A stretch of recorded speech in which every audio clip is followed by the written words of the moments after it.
Abra, por favor, a sua Bíblia para a nossa meditação.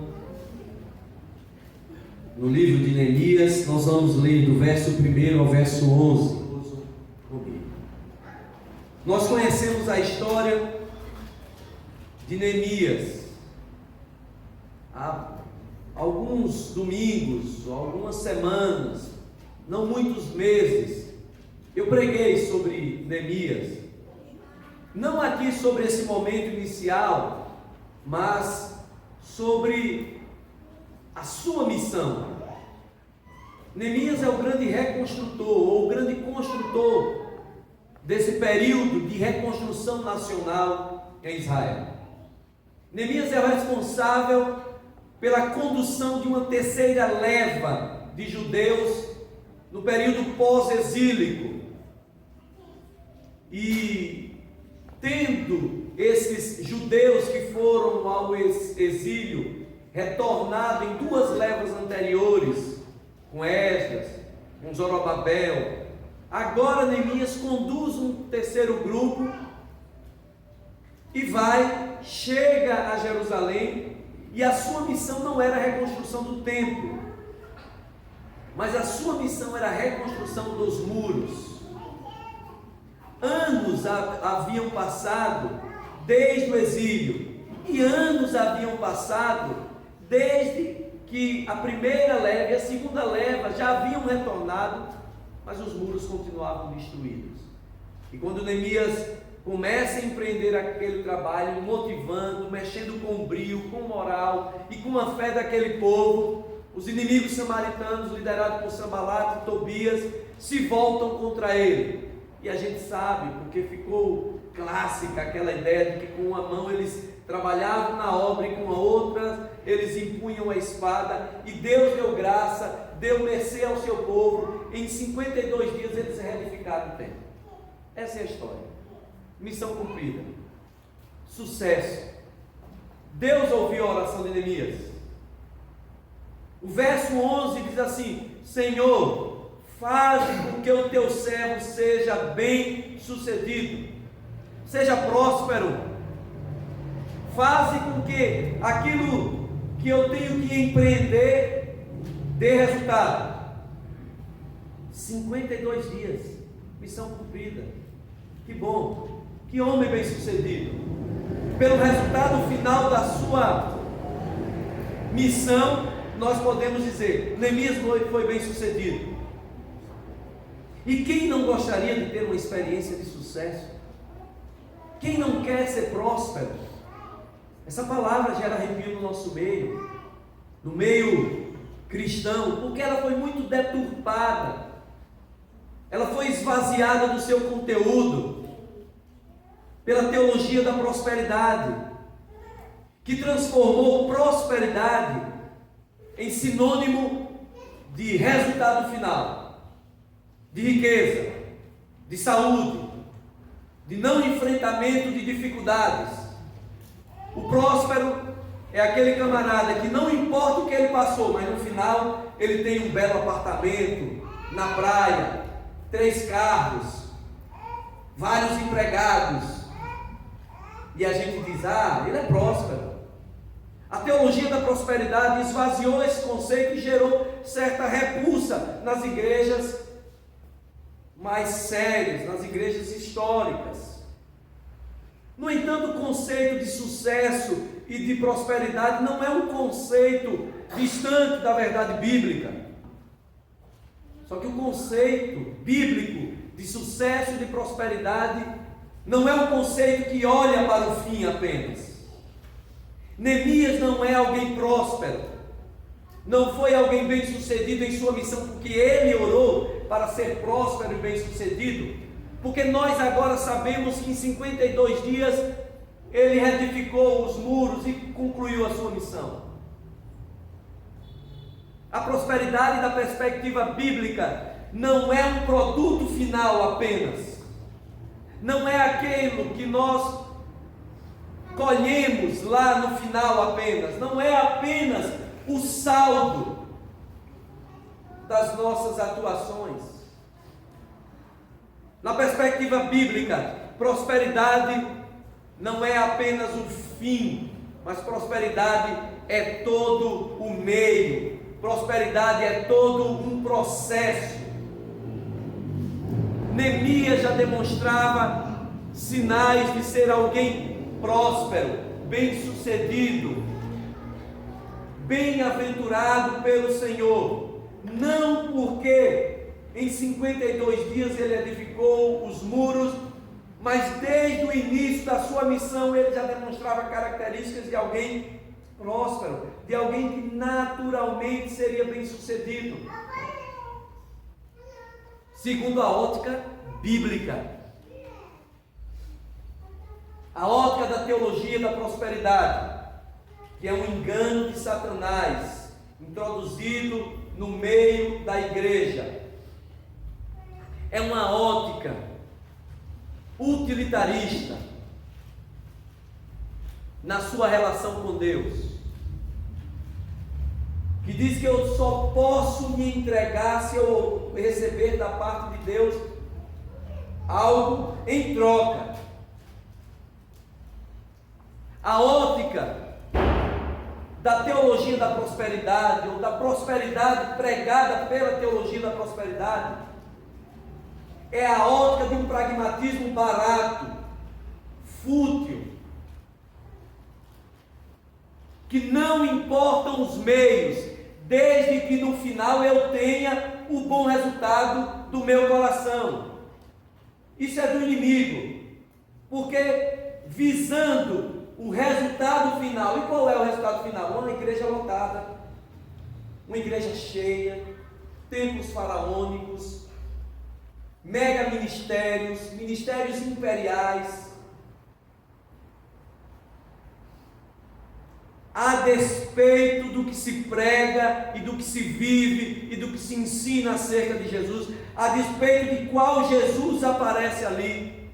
Isso é demoníaco, porque se esvazia o evangelho em troca de um resultado que enche o meu coração. E aí a gente vê tudo que a gente tem visto, os absurdos, as coisas mais escabrosas e tolas. Mas prosperidade e sucesso é algo que está na Bíblia. Neemias mostrou na sua vida ser alguém bem-sucedido, ser próspero, não apenas pelo que ele conquistou no final, mas por toda a sua conduta. Você e eu, por uma situação natural e desejável, queremos ser prósperos, queremos ser bem-sucedidos naquilo que nós fazemos. Ninguém investe algo de si esperando não obter resultado. Você investe na sua vida espiritual, você investe na sua vida relacional, você investe nos seus negócios, você investe nos seus estudos, obviamente querendo obter bom resultado. Só que aos olhos de Deus, o que conta não é só aquilo que você vê lá no final, não é só o resultado, mas é como você chegará àquele resultado, como você se portará até o fim. É isso que conta. Para Deus não conta apenas o fim, conta o processo. E a grande questão para nós hoje é como nós temos vivido este processo. Porque a história da reconstrução conduzida por Neemias tipifica a nossa história, em que estamos nós sendo reconstruídos, preparados para um dia final, preparados para a mansão celestial. Nós estamos nesse processo, porque saímos da Babilônia, que é o mundo, estamos nos dirigindo para a nossa casa de novo, que é a terra que o Senhor prometeu aos seus eleitos. Como nós estamos vivendo esse processo? Como você vive esse processo? Neemias nos mostra aqui algumas características que podem responder para mim e para você se nós temos sido bem-sucedidos no processo. E se nós temos sido bem-sucedidos neste processo, nós podemos esperar uma chegada segura e certa. E o primeiro sinal que Neemias mostra é a sua capacidade de estar sensível à voz de Deus. O crente não pode imaginar que será bem-sucedido na caminhada, próspero no seu caminho, se ele não é alguém sensível à voz do Senhor, se ele não cultiva no seu dia a dia uma vida de piedade, porque foi isso que Neemias demonstrou ser, alguém profundamente sensível à voz de Deus. Ele entendeu que Deus o estava chamando, ele entendeu que Deus estava falando com ele, por intermédio das circunstâncias, do relato que é trazido pelos seus compatriotas. Olha, o povo está envergonhado, os muros continuam caídos, os nossos pais, aqueles que ficaram lá, são motivo de piada. E quando ele ouve aquilo, o seu coração se sensibiliza, ele tem compaixão do sofrimento alheio, da dor dos seus irmãos, e ele entende que a dor dos seus irmãos, que era um motivo de vergonha, de vexame, lá em Jerusalém, era Deus clamando e chamando para a grande missão que era dada a ele.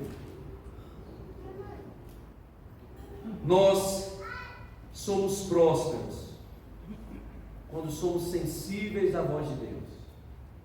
Nós somos prósperos quando nós cultivamos uma vida de piedade. E a palavra piedade, ela tem alguns sentidos.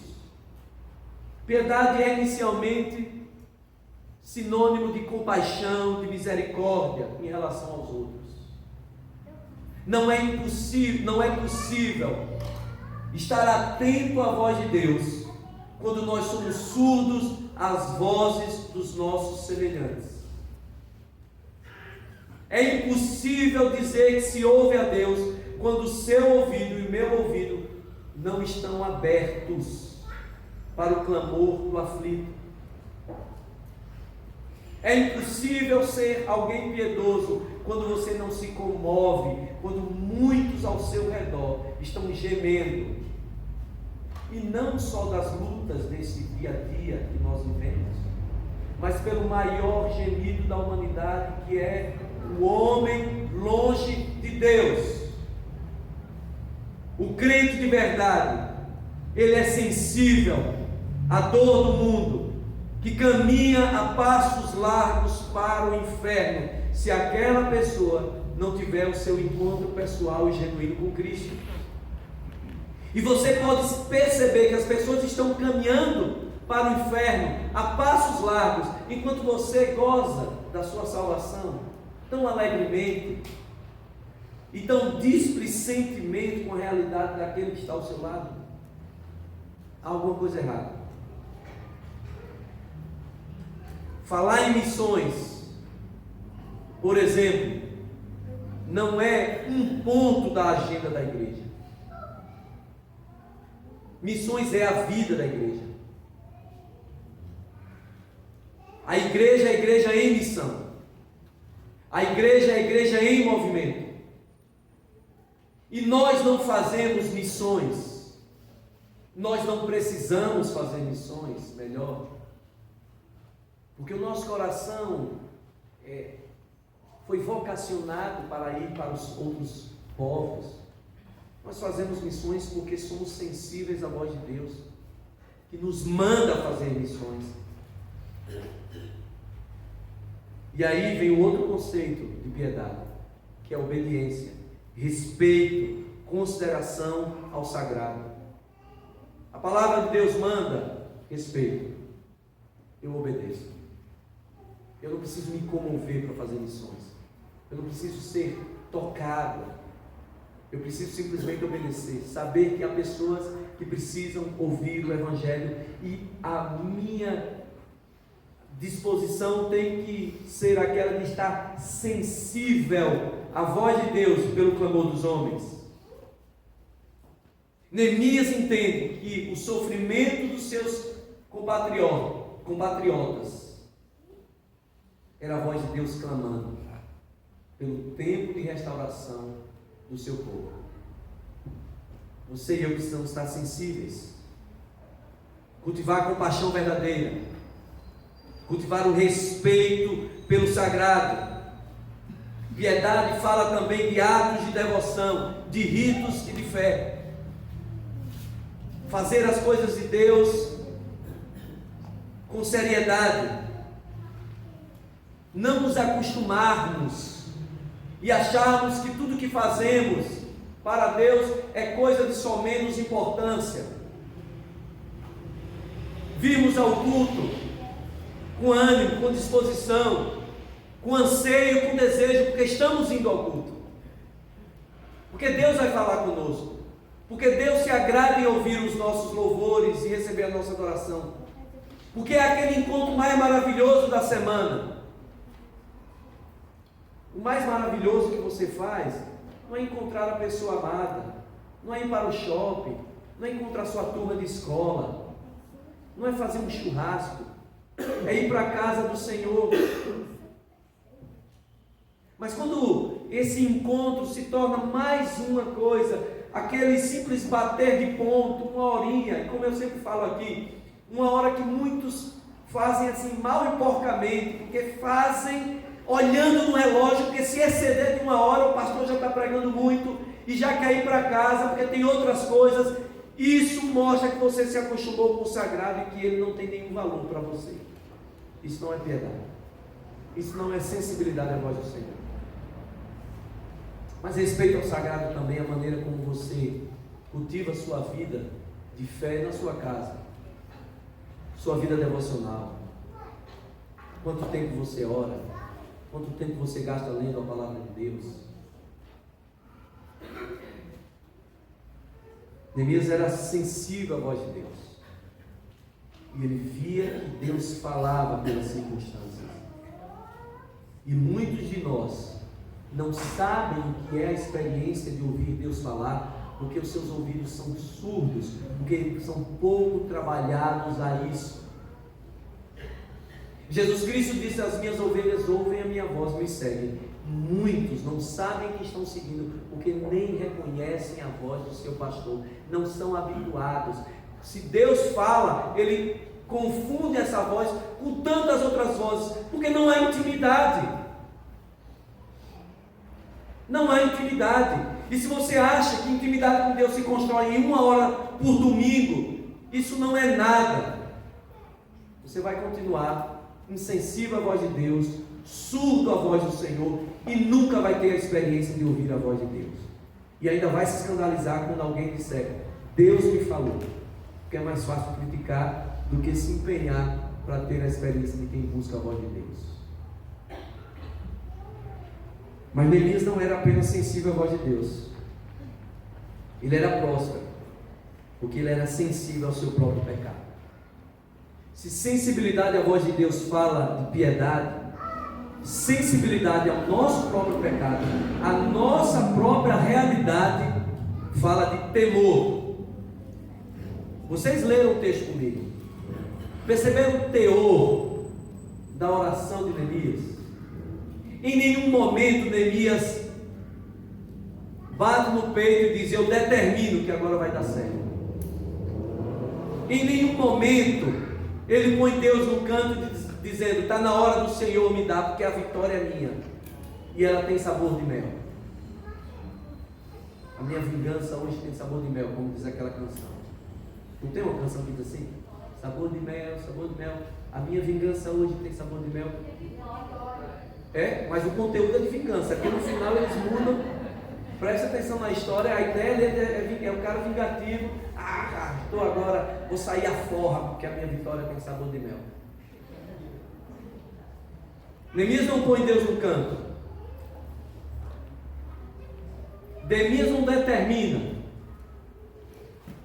Ele é sensível ao próprio pecado. Quando ele vê tudo aquilo, ele diz: Senhor, nós temos pecado. Senhor, tudo isso que nós estamos vivendo é culpa do meu pecado, do pecado dos meus pais. Nós só estamos colhendo frutos das nossas más escolhas.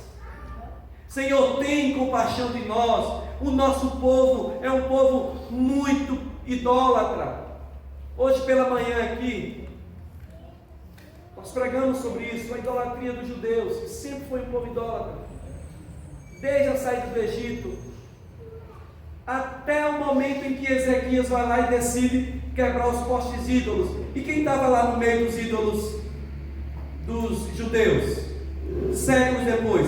A serpente que Moisés levantou no deserto. E o texto dizia, eles continuavam adorando desde aqueles dias. Israel sempre foi idólatra. Sempre foi idólatra. Bezerro de ouro não eram só, eram vários. Eles tiveram vários bezerros de ouro. Idólatra. O povo judeu, como gente igual a qualquer um dos outros, raça de qualquer outro, é povo de coração inclinado à idolatria, como nós. E Neemias diz assim: a culpa é nossa, Senhor. O Senhor não tem pecado nenhum nisso. O Senhor não tem erro nenhum nisso.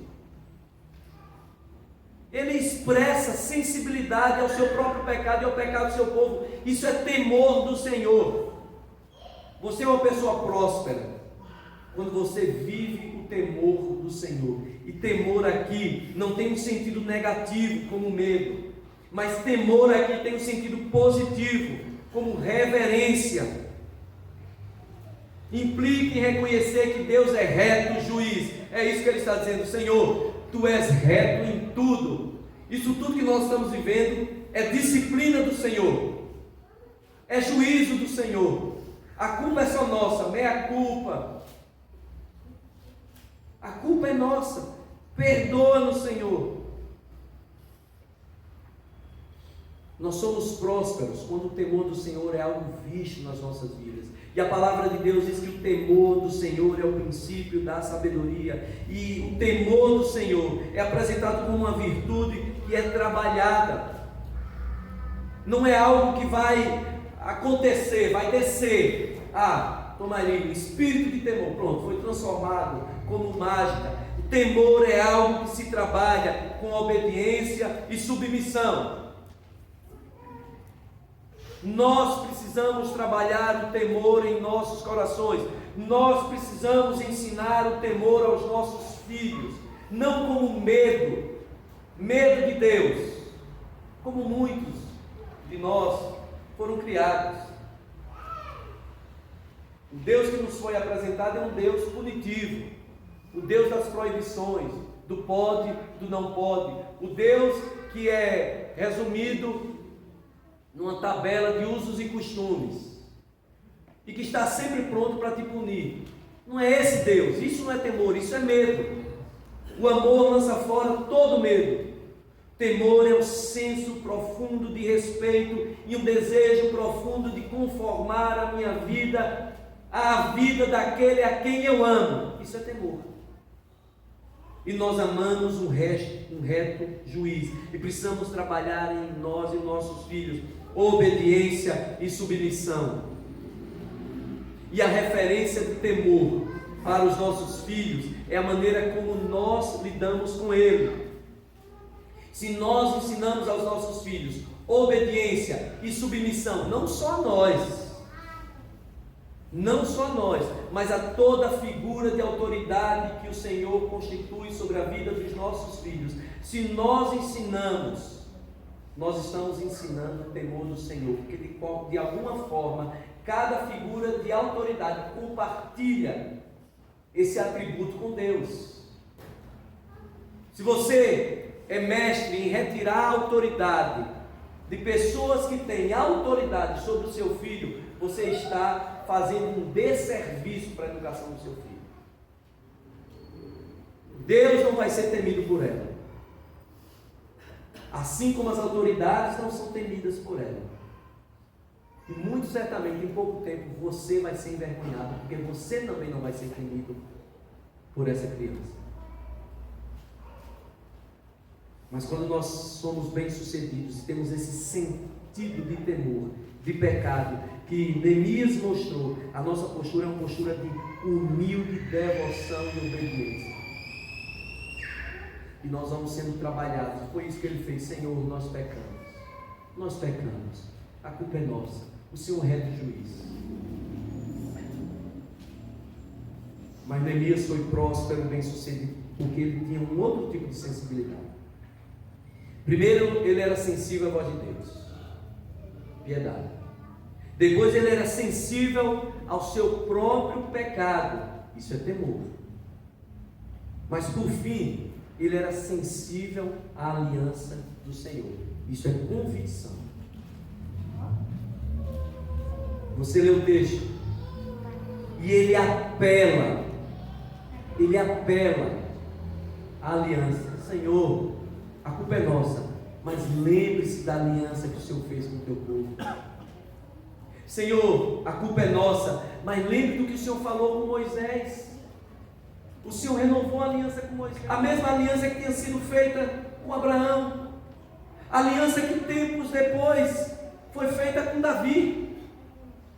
Lembra dessa aliança, por amor à tua própria palavra, por amor à tua própria aliança, porque o Senhor não quebra a aliança, ainda que nós sejamos pecadores. Restaura-nos, Senhor, por amor à aliança, dá mercê ao teu servo e aos servos que estão em oração agora, para que tudo seja restaurado.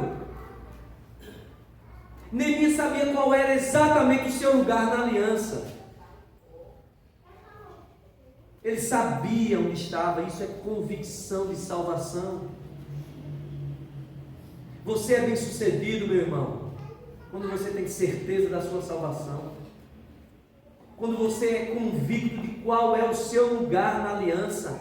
Você é filho da aliança. Porque nós batizamos os nossos filhos? Porque nós cremos que os nossos filhos são filhos da aliança, filhos do pacto. Eles não serão, eles são.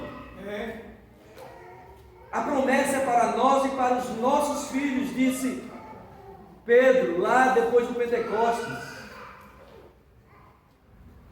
E qual é o nosso lugar nessa aliança? O nosso lugar é um lugar de filhos que foram comprados pelo sangue do Senhor, que receberam o dom da salvação, e que creem que os dons de Deus são irrevogáveis e nada, absolutamente nada, nos arrebatará das mãos de Cristo. E Cristo disse: eu os entregarei naquele dia ao Senhor, nenhum vai ser perdido. Isso é certeza de salvação.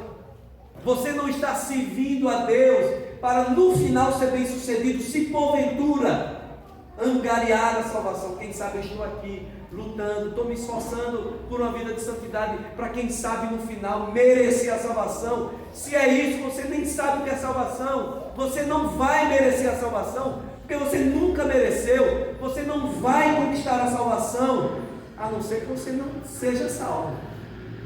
Mas aqueles que nasceram de novo já conquistaram a salvação.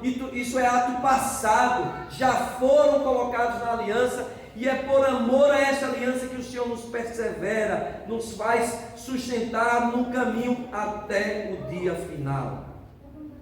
E é baseado nessa certeza de salvação que nós podemos estar seguros. E foi baseado nessa certeza que Neemias disse: que o teu servo e os teus servos sejam bem-sucedidos. Que o teu servo e os teus servos possam concluir a obra a qual o Senhor está nos chamando. Há um pacto inquebrável, inabalável, irrevogável do Senhor para a minha vida e para a sua vida, e isso nos coloca num lugar de perfeita e inabalável segurança.